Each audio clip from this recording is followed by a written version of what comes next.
Welcome, everyone, to this week's Cat's Eye on the Future. This week, we have a wonderful special guest. We have Lynn, the Psychic Focus Lady, back. Hi, Lynn. Hi, how are you? I'm fine. We're really glad you can make it today. And what we thought we'd do today is we want to review some of the things that Lynn has had on her blog the last few months. And then at the very end, we're going to do another one of our double readings. But this time we're going to experiment in that we have not shared our results before. So we'll see if we match or if we're different or whatever, and we'll get to find out on the air along with the listeners. But first, let's take a look at some of Lynn's blogs. And I think you want to start with, there's something called Jade Helm going on in the United States now. I live outside the U.S., and I'm not really sure what this is. So can you tell our listeners who might not know what Jade Helm is or is supposed to be, and then what your oracle found out when you went and took a look at it? Well, Jade Helm, it's a military practice, is what it's being televised in the media as being, where the military over much of the southwestern United States is doing drills, and they're doing, scenarios and all of these, what they would do and how they would react to different situations, whether it's regarding terror, whether it's a natural disaster, all these different things. So they're televising it as being basically a practice for like a what if scenario. How would you handle it? How would you react? How would the people react? And a lot of people in the United States are really concerned about this Jade Helm because it is on such a massive scale. I don't know how many states are involved. I can't recall, but it's like 10 different states are involved in this. It's not just one city, it's not just one base, it's not even one state, it's multiple states in varying degrees. So on the blog, when something major is happening or it's weighing on people's minds, they ask me what's my perspective on it or what's really going on, because there's a lot of rumors, there's a lot of odd things. For example, there's Walmarts that are very operational, and they're closing. They are closed, and they are under the disguise of saying, hey, we have some plumbing issues, we can't open the store for whatever reason. And there's several Walmarts that are doing this, which is just really, it's strange. And there's a lot of other things like that just don't add up. So people have asked me, what do I see going on? Like, what's the real story behind all this? And so I tuned into it, and I got that it is to see basically how people would react to having military being very influential, bossing them around, and even possibly initiating a martial law. Like, how would the population react to that under this pretend scenario situation? And I get that they're seeing how submissive people are, who's going to resist, who's not. And I feel like the Texas area is the main focus, because how are Texans going to react? Are they going to voluntarily follow the military? Would they actually go to a camp voluntarily? Would they give up their guns? Would they surrender? It's like, how passive are people being? They're putting this test out there. And in addition to testing people and seeing how things, how people are reacting to it, they're doing all this, and it's just really a big indicator to the government of what areas are going to be hot spots and what areas are not. In addition to doing all this testing and seeing how people react to it, I get that they want to get these military bases set up throughout the southwestern part of the United States. And I see them being a permanent base even after the exercises are done and they say that everything's done, because I got with the tensions rising, China issues, we have economic things going on, we have the thing with Russia going on, we have all this different stuff. Plus there's always the underlying thing of oil. We're just in a really uncertain time of everything right now, that our government is really scared that China and Russia are going to take action on our soil. And when you're looking at California and you're looking at Mexico and you're looking at these areas, those are where we're kind of vulnerable, because we're right against the ocean. And it would make sense that they would approach us and try to attack from that area. So I see they're sort of fortifying that area also, but not telling the people, because they don't want to evoke tons of fear Because again, they want to keep the people a little submissive to see how they're going to react, but at the same time, they go and they say, hey, we're scared Russia's going to come over here, China's going to come over here. What are the people going to do? Of course, they're going to be holding on to their guns. They're going to be a little on edge, and they're going to be very paying attention to what's going on. So it's like they don't want to evoke tons of that type of feeling. They want to keep the people where they can do what they want with them, but yet they also want to maintain control of that part of the country in the effect that, you know, something were to happen, they'd be able to respond. I have always in multiple readings seen where China and Russia have a presence here in the U.S. They try to take, you know, our Midwest land, our growing land, where we can grow food and do all of those type of things because they have a huge population over there. And in the event of a disaster or just as their population in general rises, you know, the people that have the food and can feed their people are the people that are going to win. I mean, that's a huge issue during war is to have enough to feed your people. So our land is worth a lot. Our land is probably worth more than even the money that we're paying for the debt. They would rather have our land. So I see this as a big way to keep control of that, be close to that, and make sure that that doesn't hapen. So there's a lot going on. So basically though, your oracle seems to feel that the secondary agenda beyond what they've said for this exercise is in case of, in a sense, protecting the public from the outside forces rather than, say, a crackdown on the part of the powers that be to try to instill like more authoritarian government in the United States. Is that correct? I think it's twofold, to tell you the truth. I mean, there's both things going on, and I wouldn't say it's necessarily to protect the people. It's more to protect their assets of having the land, because our land is worth money. I mean, yes, the people would benefit from being protected, but at the same time, their number one goal is to protect any kind of occupation on our soil, any kind of damage to our soil. If that part of our country got hit and, you know, say there was something nuclear or some kind of chemical warfare that hurt our growing land, that's going to hurt us tremendously. And we don't want that to happen. So I see that they're guarding that. And they're also testing to see how people are going to react to it. Are they going to be able to easily be rounded up into camps? Would they do that? Would our people listen to that? Some seem to think that they would, but then there's also some resistance. Like, who's going to be the resistance? And it's just, there is so much involved in this. I don't think it's just one issue. I think there's several issues. And you know, these Walmart stores, when people were really concerned, like, why is Walmart randomly closing? That's the strangest thing ever. I mean, multiple Walmarts, not just one. And people are saying, you know, that's a lie. There's no repairs in there for the plumbing issues. People have done all this research, like how do 7 Walmarts have plumbing issues? It's just kind of unheard of when they're spread, you know, across several hundreds of miles. And when I did a reading on it, I saw just boxes and boxes in there, like they were using Walmart like a stock house for, you know, military supplies and all this kind of like FEMA stuff. And everything was coded with a barcode so someone can't go in there and just loot it and immediately just go and, you know, take things and sell them or whatnot. You have to know what you're looking for when you go in there. So it's like it's super complex of what's going on, and there's more than just one storyline to it. Did you get the impression, or did your oracle get the impression that there might be an attempt to move Jade Helm itself into reality, or is this really just a practice?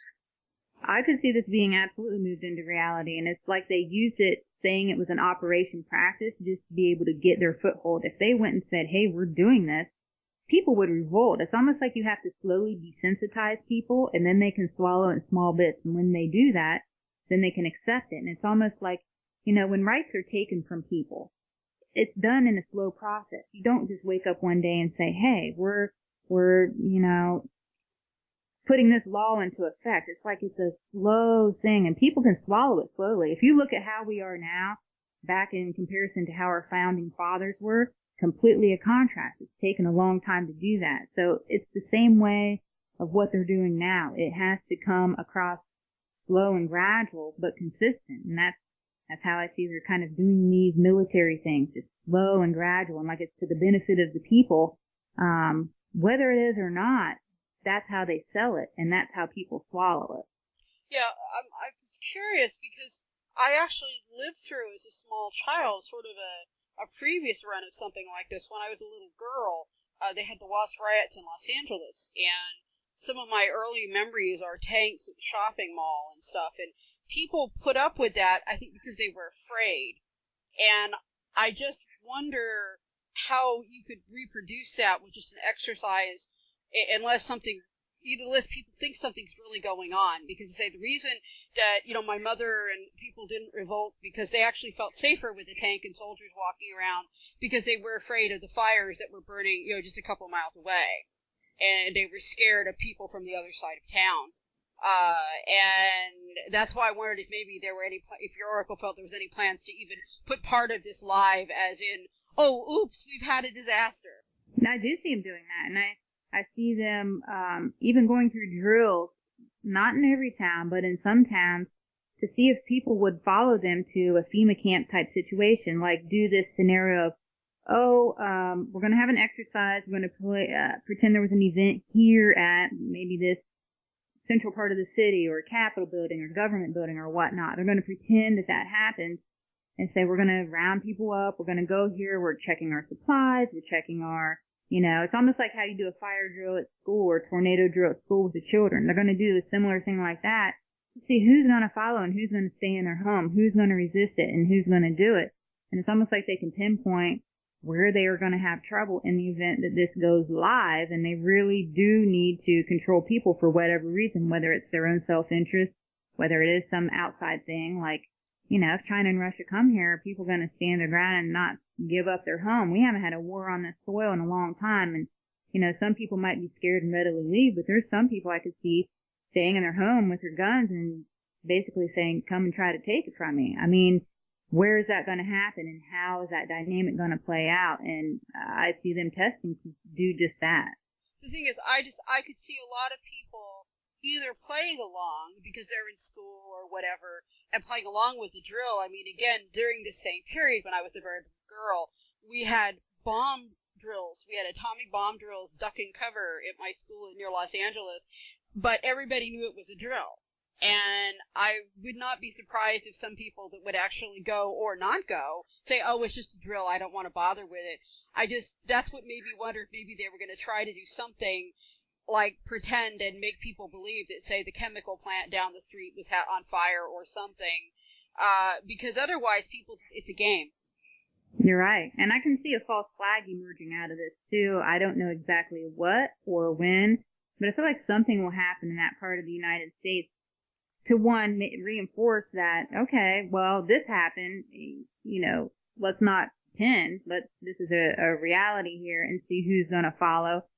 And, even just, and this isn't from a psychic sense, but kind of historically, when you look through our recent events, every time the military pulls together, there is some kind of a false flag, whether it's a military event, whether we're being weather manipulation and an event happens. So I look for something big to happen. It's like I feel this energy, like just something pulling up. And I look for that to emerge too before the end of the year for sure. That was really where I was going with. I didn't know. So, but that's your personal sense. Has your oracle said anything about a possible false flag, either here or possibly in conjunction with another event? It could be in conjunction with another event like Yellowstone, because I also feel the same energetic build up with that. But I feel that Jade Helm is going to happen before the Yellowstone event, but they are geographically very related to one another. But I feel like the energy is coming from two separate places, if that makes sense. Yes, it does. Okay, well, is there anything else you want to see on Jade Helm?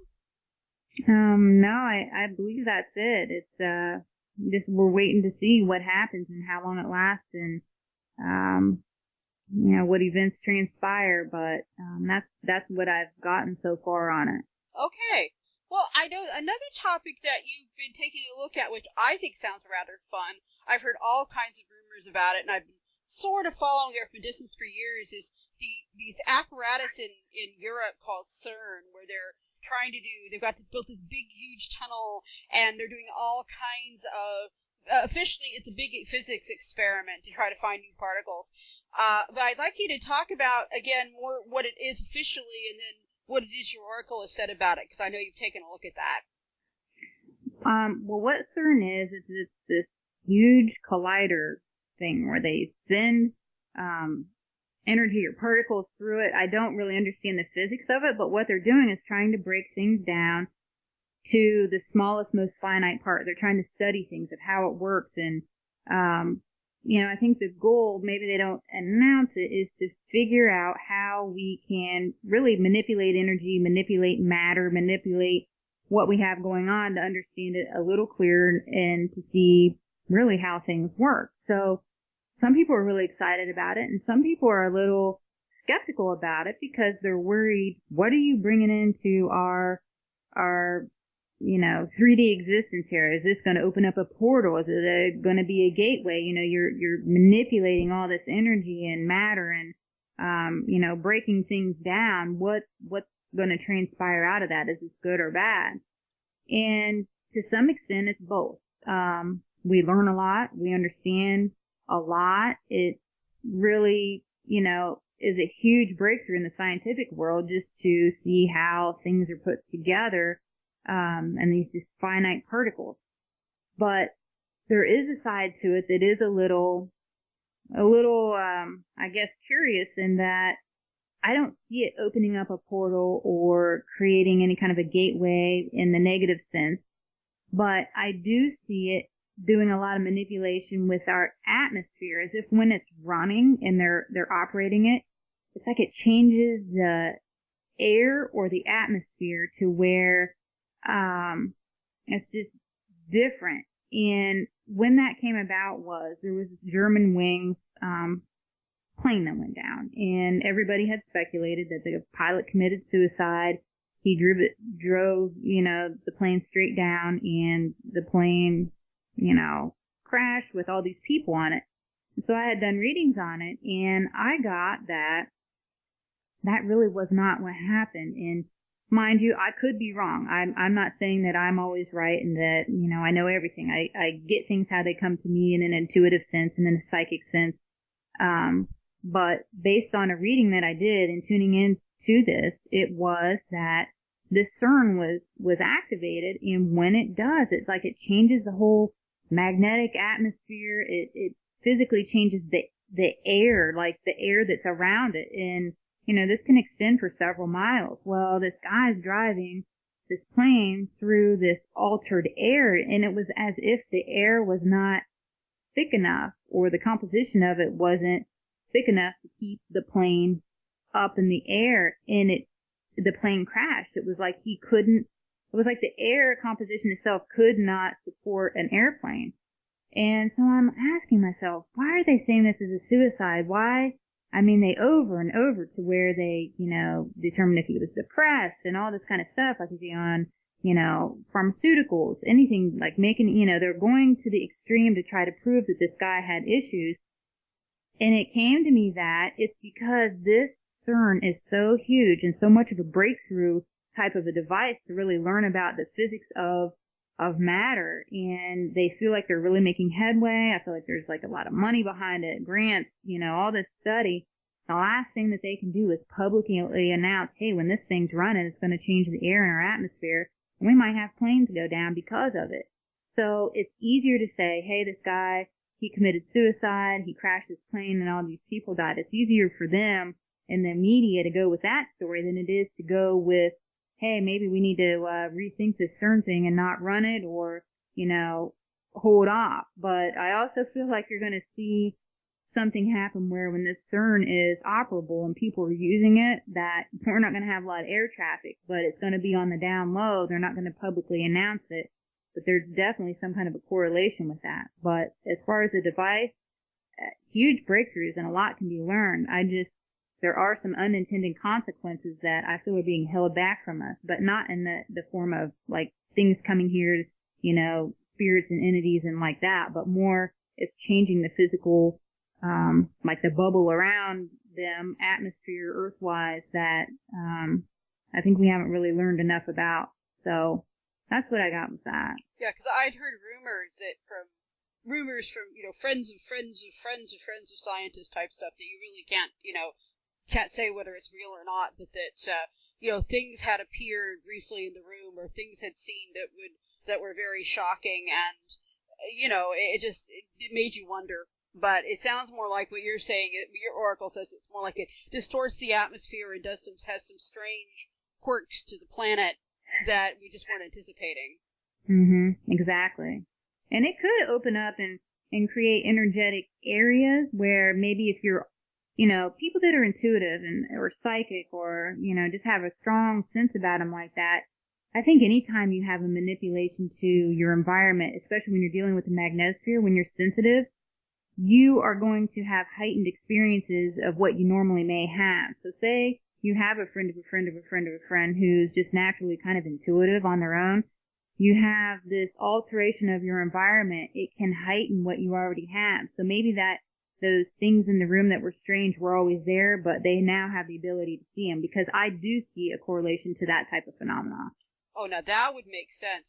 And I think it leads in really, really well to part of our next topic, because I'm going to go with the second half first because it fits in here so well. You also said you did a reading on orbs, and I believe orbs are these sort of round things that I know, like a friend of mine saw when we were away from the house, and she was there, and this big round thing came in the room, and it wasn't ball lightning, but it like moved around, and the lights went on and off, and we came back, she was absolutely white terrified. And this is someone that's worked with supernatural for 50 years. She said she'd never seen anything like it. Or the pictures that somebody took after 9/11, where there are lots of little round lights that show up on the film. Is that what an orb is? Yes, and I've had a lot of questions on them because it is something that people are curious about. You may be in a room and not see them, and someone takes a photograph, and you get it back, and you're like, what in the world is this? You see 10 different orbs. They can be of varying sizes, even varying colors. They're not always, see-through. Some are yellow and pink and all this. So I had done a reading on orbs to see what I got. And what my impression was when I did my reading on it was that orbs are really energy. They're just a reflection of the energy that's around you. Some people, they see paranormal things in the shapes of people, or maybe you see a dog or a fairy or whatnot, but energy can also manifest itself in just a ball. It's just a ball of energy. It's exactly what it is. And so the more curious thing that they wanted to know is, well, why are they different colors? Some of them would be pink or yellow. And it's really just tied to the energy and the vibration behind it. The more higher vibrational the being, the more, it's more like lavender. I see it in the form of like chakras, maybe it's yellow because they're just kind of, that's where they are, but it's like the color is tied to its frequency of the energy. What you're seeing is how it is manifested in front of you. So regarding your friend, most orbs are very just benign. They are there, it's energy, and they don't bother you, but it could be tied to a spirit that is just not manifested into the shape of a human or what they really are. Maybe it came in and the feeling that she had was this was maybe a lower vibrational entity that was there, and that's why she had that intuitive reaction to it, that it just felt like something not right. And I see that you can treat orbs just like you do any other spirit. If they are feeling or make you feel bad, maybe it's interrupting your sleep just because it's there.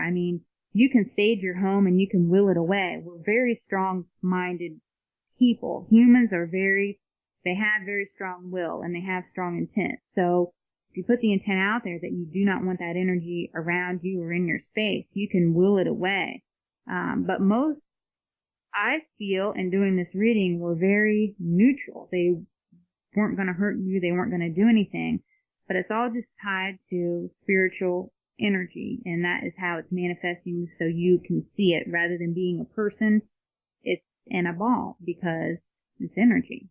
That would make sense, because the rest of that story is actually, this happened last Samhain, last Halloween, and the rest of us were actually out doing a ritual on one of the oldest hills in Ireland, where they performed a very similar ritual. Something has gone on, usually at that time of year, for about 4,000 years. So we're off there doing that, and she's been ordered by her doctor not to go out into wet and cold, so she's at home. So there's several hundred people out raising all this energy about 2 miles away, maybe 4 miles away, and she's there, and then this ball of light just keeps zooming around. Since she should have gotten the camera, but she was just so, I guess freaked out would be a good non-scientific way of putting it, that she couldn't think, I need to protect myself psychically, or I should grab my camera, or what. It was just, she just wanted to stop. No, that's completely understandable. And people, too, that can see things and feel things, when you're stirring up energy like that, those people that can see it and communicate and understand it kind of create a beacon for themselves, because when these spirits or beings or whatever label you would want to put on it are around, they look for ways to find a conduit to humans, to people here. And if your friend, being psychic or intuitive, is able to see them and communicate that with someone else, they'll seek you out. I mean, that's why protection is so important when you go into, a reading, or you go into this line of work, just to always keep yourself, try to focus on being of a higher vibration and keep the negative energy away, because those things will want to come to you just to be heard, bad or good, just because they want a voice too. Do you think that the orbs are like the ones that I've seen the pictures after the buildings after 9/11, and that one is really strange. Do you think those are people who have passed on but haven't quite crossed yet, or were they other types of energy beings, or just energy from being there? It could be a couple things. It could be, one, you're feeling the energy, like the consciousness of the event that happened. There's a lot of emotion tied to that, whether it's people having grief for them, like, people that are still here having grief for what has just happened.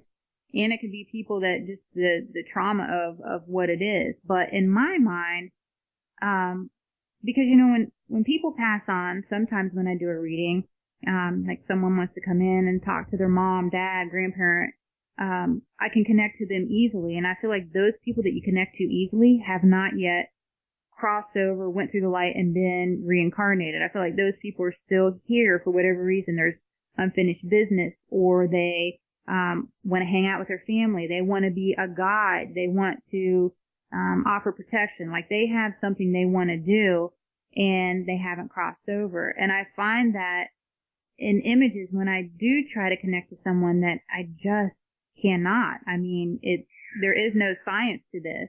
Okay. So, and I find that, when I do try to connect to someone and they cannot, I can't do that. I can't seem to get that clear connection that they've either, one, chosen not to step forward for whatever reason, or two, that they have completely crossed over, and it's like, it feels so distant. I can't make that connection. And, there's no real science to this, and all I can do is meditate and try to get answers that way.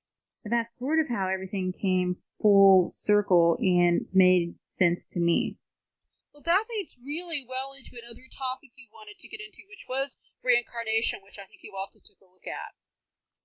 I have, because people are always curious, when you pass over, what happens? What happens to your body, your soul, all of that. And I get that what happens is, when we're in spiritual form, we most times have a pact of people that we incarnate with. And those people may be with you from birth, meaning your parents, or they could be introduced into your life along the way, whether it's a sibling, or whether it's in your 20s, it's your best friend, or could be a spouse or someone else. But we all kind of come together during the same time, chunk. And some people come and go because you have a lesson to learn. Some people are just there for the duration. But we all have this pact that we incarnate with. And when we die, you still kind of stay with that same soul pact. It's like this pact that we've made. And I see that is kind of how reincarnation works. And when you travel through the light and you do that, which some people choose to do that and some people don't. But once you do and you start the process of incarnating again, a lot of times these pacts will group together. And you might not be with exactly the same pact in every incarnation, but most times there are very similar people. And that's how, sometimes you'll meet someone, you've never met him before, but you walk up to him and you think, I have known you my whole life. Like, that. Or people ask me about soulmates or those type of relationship connections. And sometimes I get that, hey, this person is part of your soul pack. That's why you have that familiarity. It could be someone you've never known and you're like, you feel like a sister to me, because possibly in a past life you were, because you have that deep connection to one another. And it's like a strange phenomena, but yet it makes so much sense when people think of it in those terms that, you've shared several lifetimes, and you'll have people that you'll meet and you have no feeling like that whatsoever. And then some people just have this overwhelming sense of being familiar and being family. And that's how I see it working. Did you get any sense when you asked your oracle of when people cross through the light of a place that they go for a while before they incarnate, or did you pick up anything like that?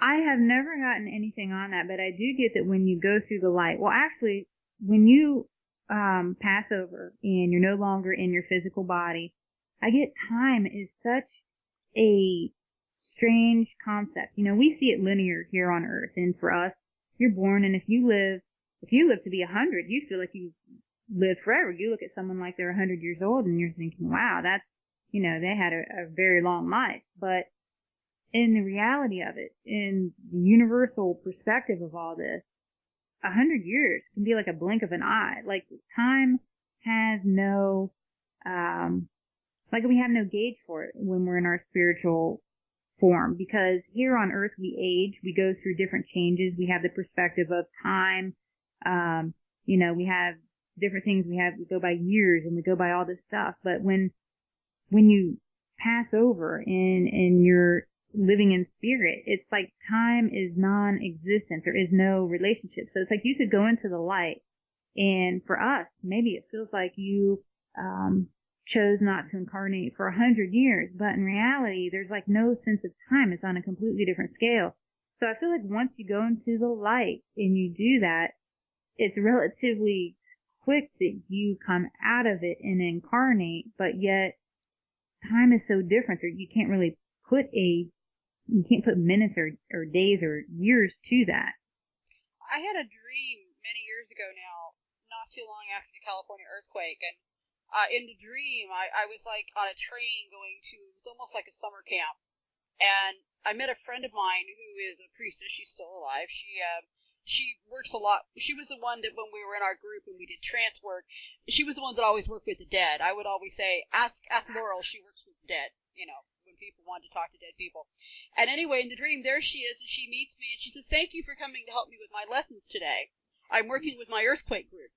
And we went into this cabin, and she was like teaching a lesson on what people did, on what they should know now that they were dead. It was beautiful, beautiful, like park and like the most wonderful summer camp you can ever imagine, with beautiful trees and just a really interesting quality of sunlight and everything. But one of the things she said was, she was lecturing about time, and she was telling people that if they wanted to go back and check up on their loved ones, they needed to do that relatively soon, because they wouldn't notice, but time would pass much differently where they were now than it did did on Earth. And if they didn't go back fairly quickly, they might find that many, many more years had passed than they realized. I just don't know if that was just a dream or something that actually has some reality, but I think it's interesting given what you're saying. No, that is really interesting. And I'd had someone pass away in my family, and I was trying to connect to them one time, and I got a message that was very similar to that. But in addition to even the time, they were telling me how colors are so different when you're in a spiritual form. Because think about it, when you're here on Earth with our human body, we're very limited by what we see and what we can experience. And we see the color spectrum of the rainbow, but there's so much more out there. We can't see microwaves, we can't see gamma rays, we can't see like all these different frequencies of light and energy and whatnot. But when you die and you're in a spirit form, you're not limited by the physical limitations of our human body. And they said there are colors out there. You can't describe what a color is. You only see it or maybe even feel it. But they were talking about how just vibrant and beautiful the colors were and what you could see. So it's almost like time and what you see visually, like all of your senses are so incredibly heightened because you don't have the limitation of a human body.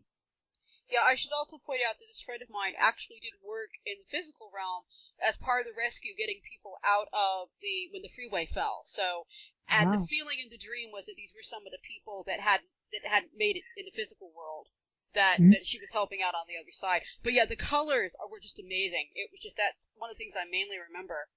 But anyway, it's just interesting, and I could easily see how, because I think that even if we do go someplace else for a while, I think that when we come back, there's something that helps us forget, because we need to concentrate on this lifetime. Yes, I completely agree. So sometimes we get glimpses, but that leads us to the other topic of astral travel, which would be, going from someplace without your body but not being dead. You're still alive here. Yes, people ask me about doing astral travel all the time. How to do it? What does it feel like? And a lot of people have a lot of fear tied to it because they're worried of not being able to find their body when they come back. But I've done readings on it, just talking about it. Maybe a very brief intro of how to do it, because it does take some practice.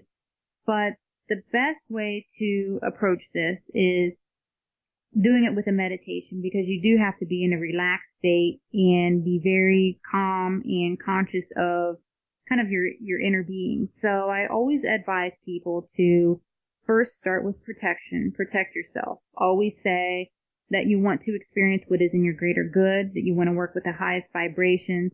You can even call your guides, because they're always there to help you, but it never hurts just to reinforce that for your own feeling of safety and security. So the most important thing is to protect yourself.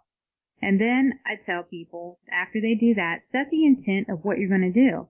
Say that you would like to go and you want to astral travel. If you have somewhere specific that you want to go, do that. Someone maybe you want to try to see along your way, say that. But always state your intent, either mentally or even out loud, of what it is that you want to do, and then kind of release all of that and go into a meditation.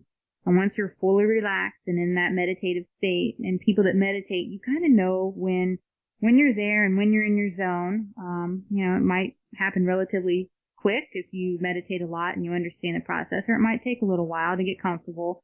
But the way that I always feel it is after my entire body's relaxed, and you're focusing like on your crown chakra, it's almost as if it's this feeling of taking a breath, and then you detach from your physical body, and you are able to, it's like first you'll float up, you'll see your own self, and it's strange. And some people snap out of it then because it's a little bit of a shock, and it's a little strange if you're not used to it. But through practice, just like anything, you can get better at it. And once you see your body and you're okay with it and you feel good, you're kind of able to go and do what you want. A lot of times I like to have my guide hold my hand and take me. It just is another sense of security. You don't have to do that. Everybody has their own process of what works well for them. And another thing that people do that I've been told, I haven't done this, but is very helpful, is they imagine having like the silver cord attached from their body, physical body, to their spiritual self, because then they know that they can find the way back, because that's one of the biggest fears, is how do I find my way back? So kind of do a little soul searching and do what works well for you, but that's the process. And you go, and when you feel you're done, you come back to your body, and you kind of come out of your meditation and take a couple cleansing breaths, and you can go on. But it is really there are no limits to what you're able to do, but I just reinforce to go into it, with a positive mind, set clear, positive boundaries, and a clear intent, and practice. And that's really sort of in a nutshell how you do a very enlightening type experience. So, are there any other updates from any of your previous readings you'd like to go into before we leave the topics? I think I'm good, but I will say, there's been a lot of negative activity that seems like it's been going on, whether people are worried about the economy, what's going on with, precious metals, what's going on, with the military. It just seems like this is a time of so much uncertainty that vibrations can get kind of low, and emotions that I tied to lower vibrational things of like fear and worry and doubt.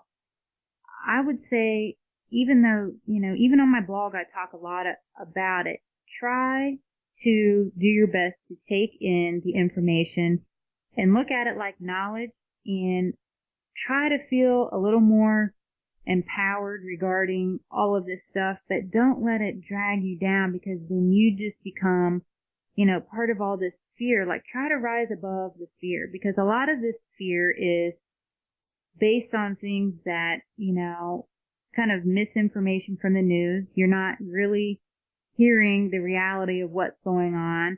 And it's feeding into this bigger thing that is just so negative. So try to not focus on the negative. Use it as empowerment. Realize there's some things that you cannot change. And always work toward the more positive collective consciousness, because by doing so, you can really at least change your own personal space and boundaries to feel more uplifted. I'm always encouraging people not to feed into the fear, because there's so much of it out there, and it can really hold you back. I would really tend to agree with that. I think it's a great thought to kind of, leave for the first part of the show. And I also, there's been a lot of doom and gloom out there, just because there is, but I keep trying to tell people that all the cards have positive effects too, and that you can concentrate on the positive effects to try to bring those into your life when those energies are prominent, even if the negative ones maybe kind of seem to be to the forefront in the outside world. But I think at this point, we're going to take a little bit of a break, and then we're going to come back, and we're going to talk about our special readings that we did, and we're going to have fun doing them on the air and sharing, because I don't know what she found, and she doesn't know what I found. Back in a moment. You have been listening to part 1 of Cat's Eye on the Future. We'll return to the show right after these short messages.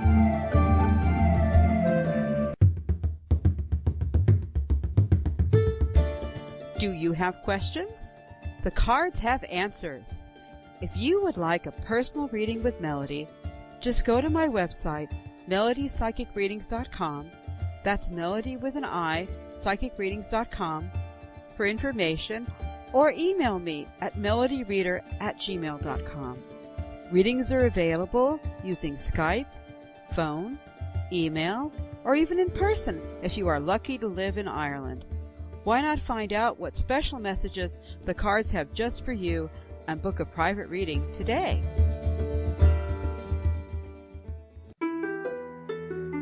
We now return to part 2 of Cat's Eye on the Future.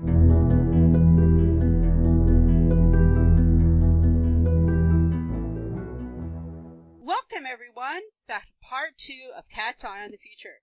This is where Lynn and I are going to have a bit of fun. It's kind of a bit of a heavy topic, but we thought we'd continue the process of looking at the problem or the situation at Yellowstone. And once again, we've both taken our own readings and asked our own questions about them.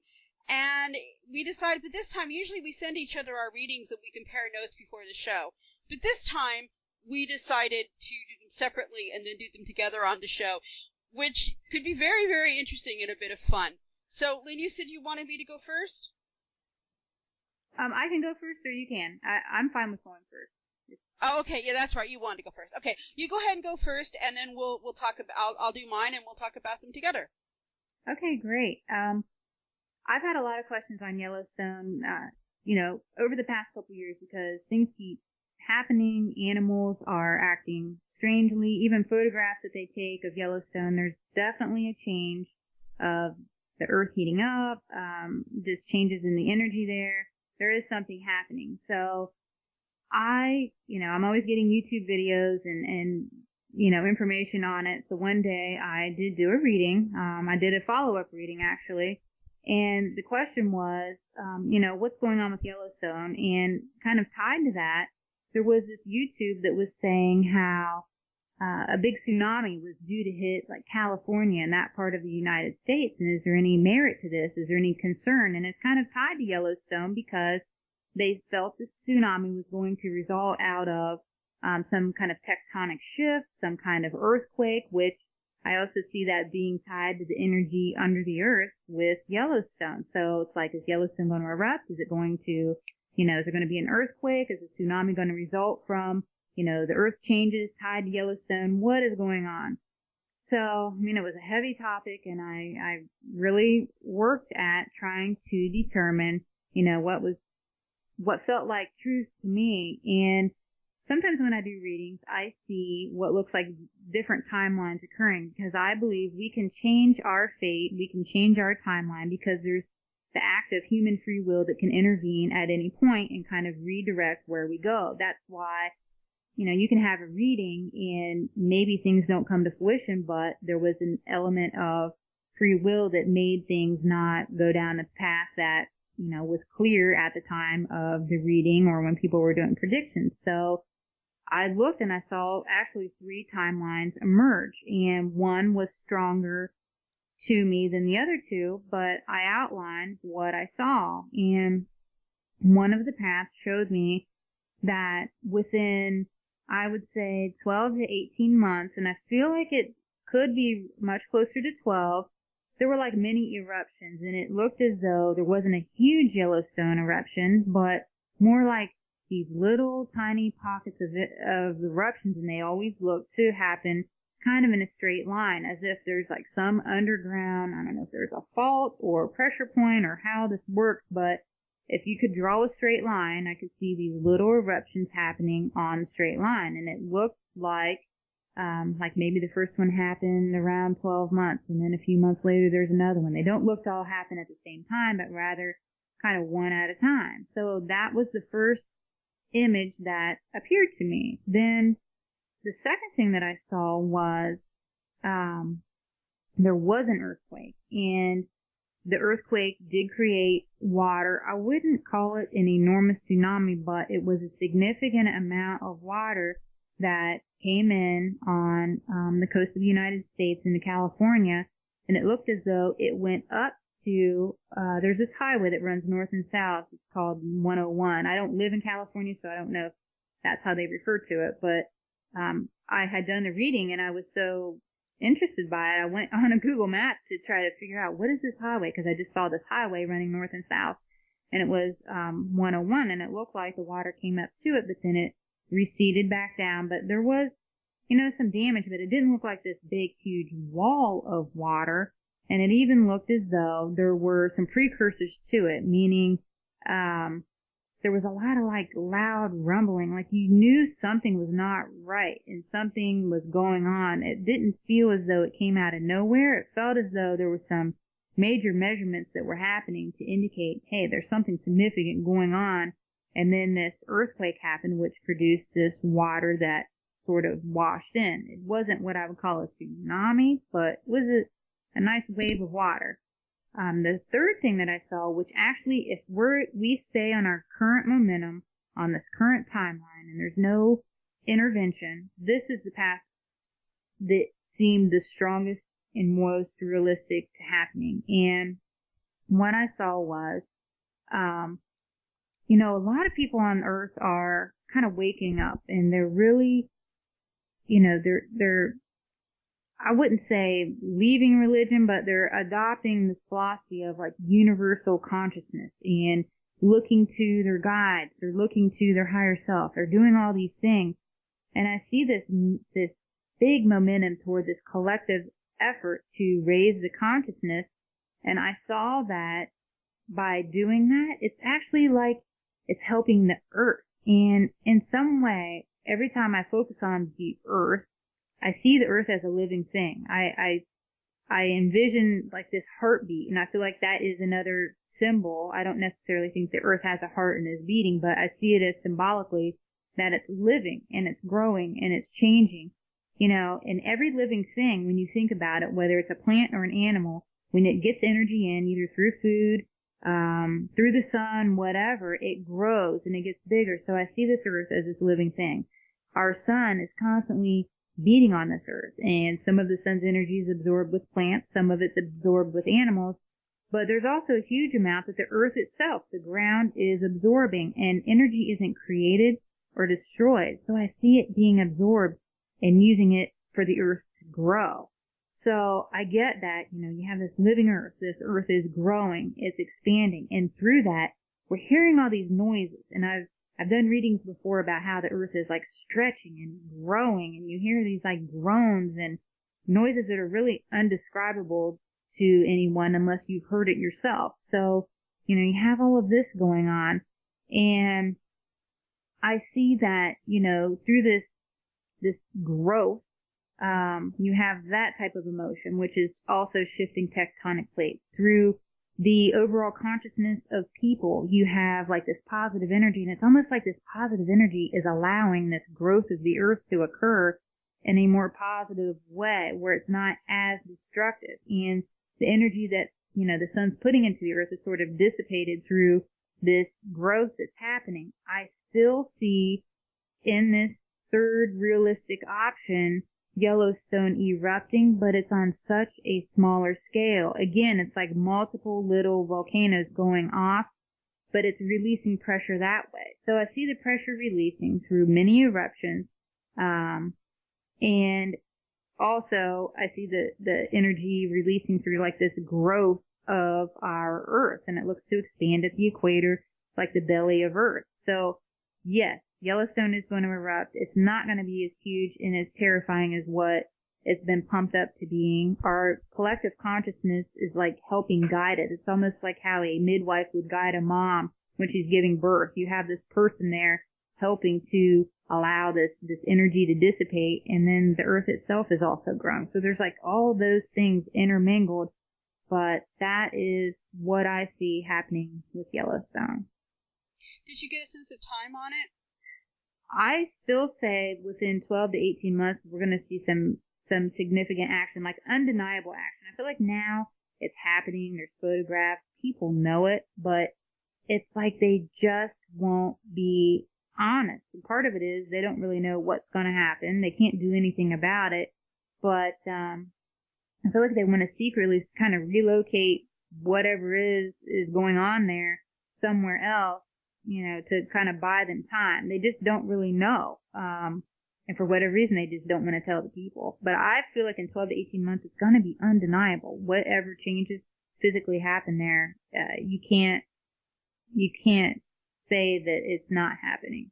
Okay. That's really interesting because I do my readings a little bit differently, so I'll go through what I did, and then we can sort of sum up together.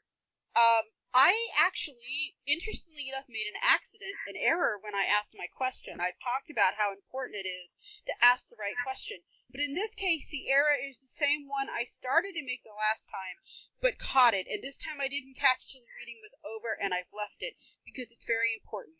The question I asked was, what are the most important energies or trends concerning volcanic activity or severe 7.0 or greater earthquake activity concerning the Yellowstone caldera in North America from now until the end of 2017, according to the cards and runes? I had intended to say the end of 2016, but I actually said the end of 2017, which is why your 12 to 18 months is so interesting, because this is actually winds up being a projection for 2.5 years, or almost 2.5 years rather than just one. And the gist of what I got, and interestingly enough, the very first card was the Mother card, which I feel was Mother Earth, just exactly what you were talking about. And I think that she's about to start a new cycle, and that's because the next card was a card called Fool, which is a young man starting over his journey. So he's starting a new journey, and it's also followed by the birth card. So we have this starting over or starting something new, followed by the birth of a new situation. And again, it seems to be kind of going slowly, but it seems to be building up. The beauty card comes next, and the beauty card is interesting because it's a young woman, and she's slowly realizing she's beautiful, but she's also coming into a knowledge of her own powers. Again, this kind of gradual awakening of something that's been given birth to. And finally, the last of side cards is the wheel card. It's that wheel of fate, the wheel of fortune, and historical cycles. It indicates that what is happening is both part of that new cycle, but it's also repeating something that's already set in motion. At this point, it would be very difficult to stop what is going to happen based on what's going before. I also believe that we can change our timelines by what we do, but this card indicates that what's happening now has probably already been shaped to a large degree. Those were the cards, but the runes are some of the most interesting parts of this reading because they give us some more directions. In fact, there was so much interest here, I actually threw all the runes back together and read them a second time. But the first runes I got were Isa, which is ice, something stuck and unmoving, and in this case I think it means both. And the second rune is Nauthiz, which is the need fire, the deep fire of desperation, and it's also sometimes considered the fire within the earth, which is, if that's a perfect description of volcanic energy. So we have the two runes that suggest together that the fires of the earth are still for the moment frozen or stuck, which they probably are to a degree, but also there's a hint of a whole new volcanic cycle that's starting up. Again, the pressure is building, and it may literally see some displays of fire and ice. So again, I decided to pull a final couple of runes because I wanted to see if there was any more information we could get for between now and 2017. And unusually, I mixed everything back together, so I had the potential of getting the same runes again, which didn't happen, but which could have. Instead, interesting for your reading, what I got were Lagouge, or lake, or hidden, and Fehu, which is cattle, wealth, or fertility.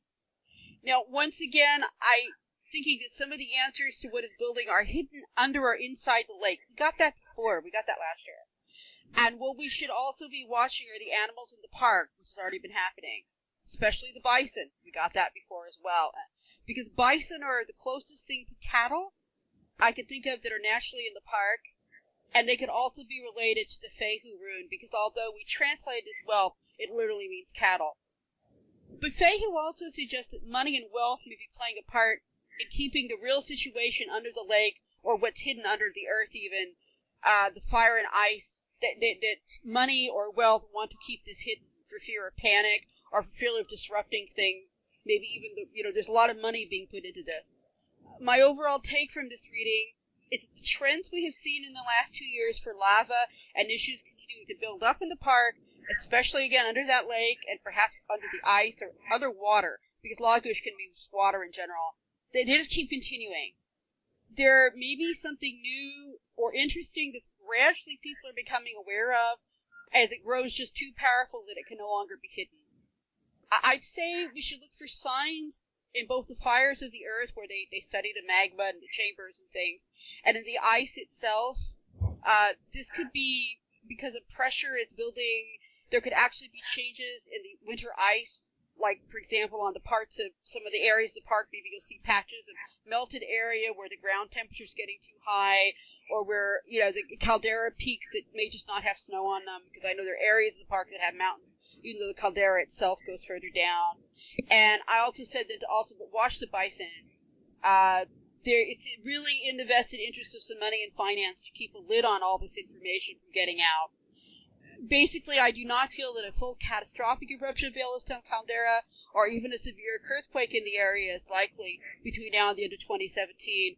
However, smaller amounts of activation, including both fire and ice, especially around the lake area, or any water such as geysers or hot springs, is really likely, and that could include a small eruption or group of eruptions of earthquake. That's what I got.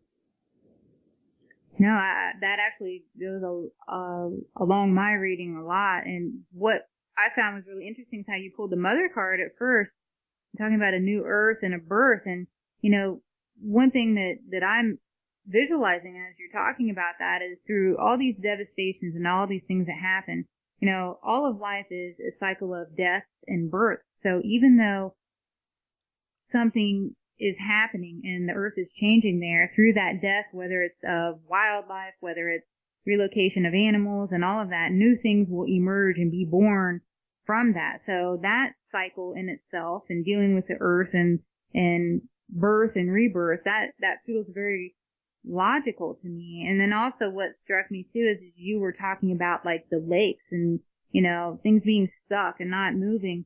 A lot of lake beds out there are drying up because the environment in itself is changing. So the whole fact of water and the lakes and all of that feels very significant and true to what is really happening out there. Well, loggage can also just be things under the surface that people don't see that gradually come up to the surface, which I think, so it can also mean the lava and things. Mm-hmm. But I know that starting about 3 or 4 years ago, they started finding kind of weird stuff going on under one of the main lakes there, as if the ground has risen. And it actually, at one point, had the park higher on alert. They've been saying that, because it tends to go up and down like it's breathing, but that was kind of one of the first hints they had. But I also think that that this year or in the next year, there's going to be a change into like a new cycle in the park. That some of what's been building will continue, but it's like moving into a new phase. That's what it felt like.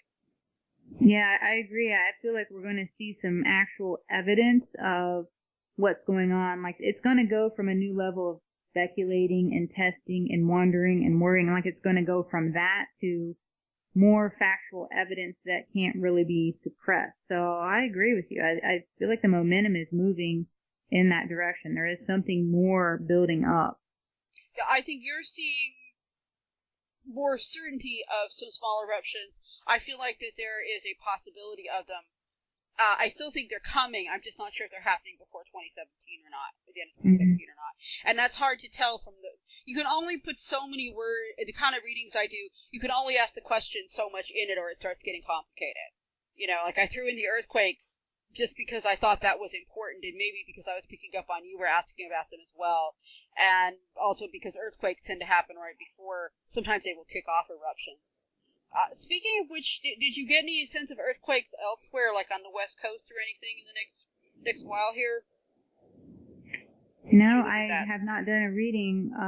On that, I was so fixated on Yellowstone that I didn't have anything else pull up. But to be honest, I just didn't put that intent and do a reading on that yet. I was really focused on Yellowstone and what was going on and, what kind of earth movement was happening in relationship to that. So maybe I can do that for a future reading. I know people are very concerned and interested in what I see going on, with the earth in general. So I definitely will keep it in mind.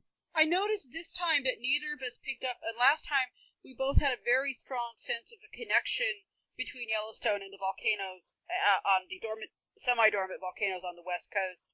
But we neither of us picked up on that as much this time. I wonder if that's quieted down a bit, or just that we're going to be more focused on Yellowstone. I feel like it's because it's a focus on Yellowstone. I mean, for me, I know when I start my reading and I put my intent out there, I try to be specific as to what it is and then see what develops based on my question. Kind of how you approach yours and you ask the question. And I feel like the energy, because I'm using the word Yellowstone, the vibrations tied to it, I'm getting information that's very kind of specific to that, because that's what I'm asking. But yeah, you're right. We did discuss more dormant volcanoes in the last session, and that really didn't emerge too much to me this time. Really at all. I don't think I even had a visual on that. Well, the thing is, last time we weren't looking for it either, and it just sort of came up, but I noticed this time it didn't come up as much, so we'll just have to see on that one. I'm just mentioning it for listeners at home that it doesn't mean this has gone away, it just means that we were more focused, I think, specifically on Yellowstone, and if there was other things happening on the West Coast or in the Northwest, we just weren't picking it up as much. I do think that that whole area is somewhat connected in the sense of being, with a lot of magma chambers and stuff leading one to another, but it doesn't mean that everything, goes off at the same time. It just means I think a lot of things are waking up in that area. Yes, I would agree with you on that completely. Okay, well, I think this has been a great deal of fun. I think we've been going for about an hour now. Is there anything else you wanted to talk about before we leave? Gosh, I think I'm good. I'd like to thank you for having me on your show. This was a lot of fun. I enjoyed doing the back and forth reading, so that was kind of interesting. I hope the listeners like that as well. But no, I just want to thank you for your time and inviting me. Oh, you're welcome. And yes, I think we need to do this again soon. We got a little bit delayed this time, both because Lynn was in school and I had minor surgery and things, but hopefully we'll do this once every few weeks again. So if anyone has any questions you want to have us look at on the show, maybe do a team reading or have Lynn look at, you can either contact her or contact me at melodiespsychicreadings.com or Melody Reader. It's just easier, melodyreader@gmail.com, and we'll take a look at them and see what we can come up with. And again, I want to thank you for being here tonight. All right, thank you. And I want to thank all my listeners for being here. I look forward to seeing you next time here at Cat's Eye on the Future.